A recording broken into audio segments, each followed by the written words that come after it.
Bonjour et bienvenue, voici notre tour d'horizon économique, géopolitique et boursier. Nous sommes le lundi 13 mai pour comprendre comment tourne la planète finance. C'est sur la bourse au quotidien et nulle part ailleurs.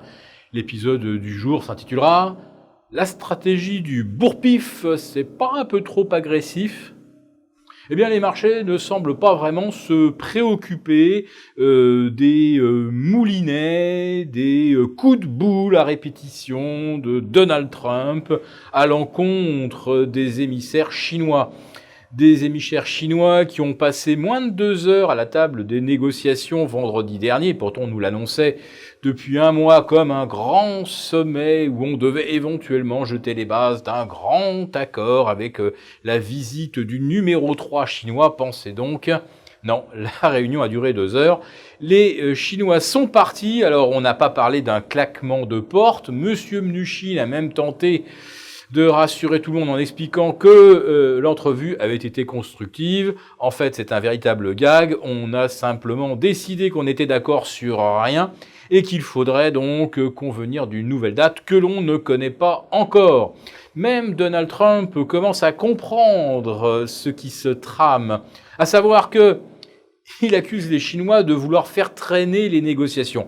Il sait pertinemment que les Chinois ne négocient pas sous la menace et encore moins en se prenant les bourre-pifs à répétition, bourre-pifs douaniers, rentrés en vigueur vendredi dernier, portant sur 200 milliards de produits importés.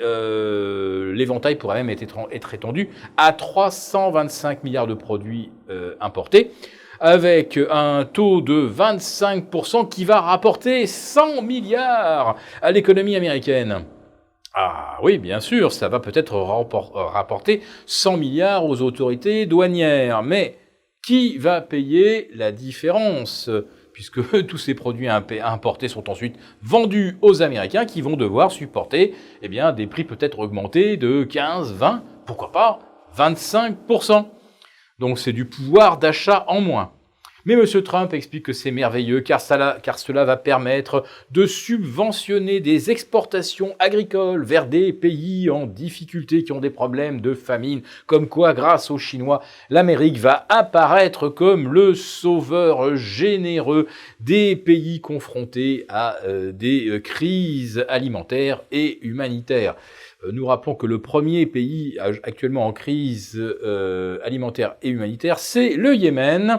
Yémen bombardé par l'Arabie Saoudite, principal allié des Américains.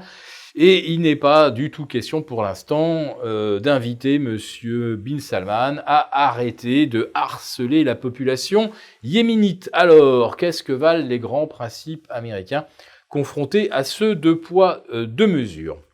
Maintenant, un petit coup d'œil du côté de la Chine. Alors évidemment, 200 milliards, 325 milliards de produits taxés, ça ne va pas faire plaisir. Sauf que en interne, et pour qui connaît un petit peu la Chine, je la connais pas bien, mais enfin quand même, j'y ai séjourné à plusieurs reprises, je commence à connaître un petit peu les Chinois, et je peux vous assurer que le nationalisme n'a rien à envier à celui de la Suisse. Alors certes, il n'y a pas un petit drapeau chinois sur le balcon de chaque appartement et de chaque maison chinoise, mais quand il faut faire l'union sacrée contre un agresseur extérieur, comme par exemple les États-Unis, eh bien là, je vous assure que ça marche.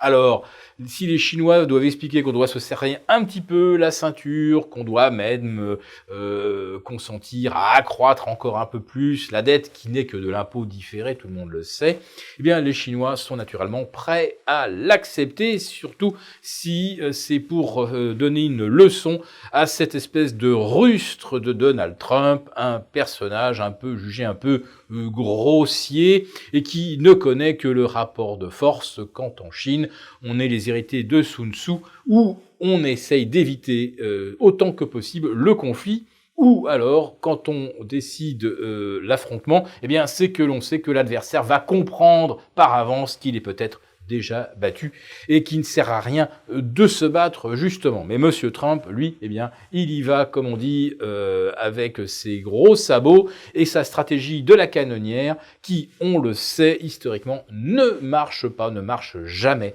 avec la Chine. Voilà, donc Wall Street se fait beaucoup d'illusions en pensant que le feuilleton de « on va bientôt signer un accord », ah bah non, on va encore discuter, et à chaque fois que cette attente se prolonge, ça génère à nouveau des espoirs et toujours plus de hausse des marchés. Eh bien ça, franchement, nous pensons que les marchés se mettent vraiment le doigt dans l'œil.